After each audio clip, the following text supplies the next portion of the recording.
napapansin ng mga aswang. Ngunit laking gulat ko nang dumating si Ompong sa bahay.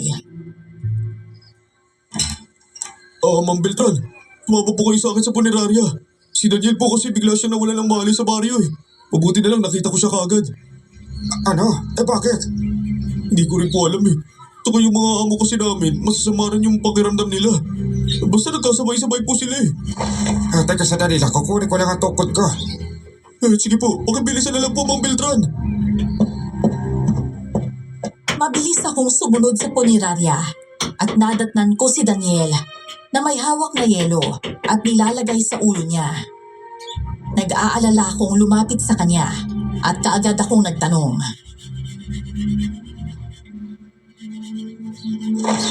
Apo, ano ba kasi nangyari sa'yo?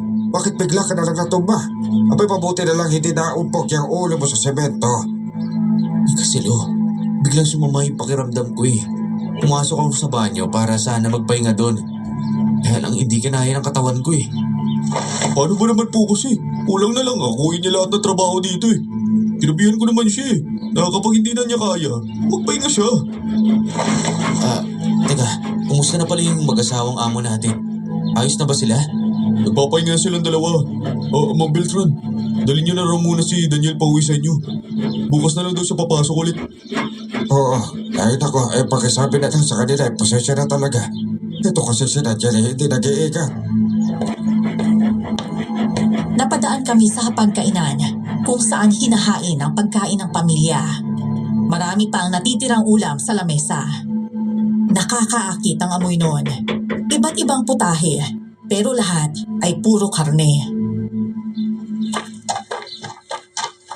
Lo, kung niyo po sabihin natatakam kayo sa luto ko, meron na pong lason yan.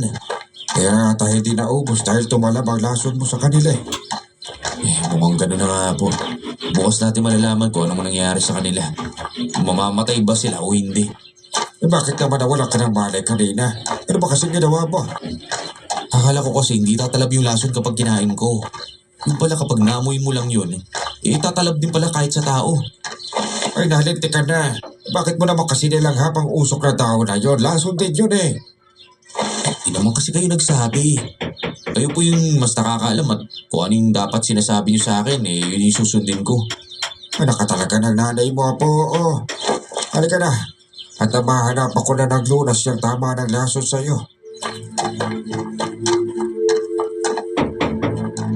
Binihisan pa namin ang paglalakad hanggang sa nakarating na kami sa bahay. Kaagad ako naghanap ng langis para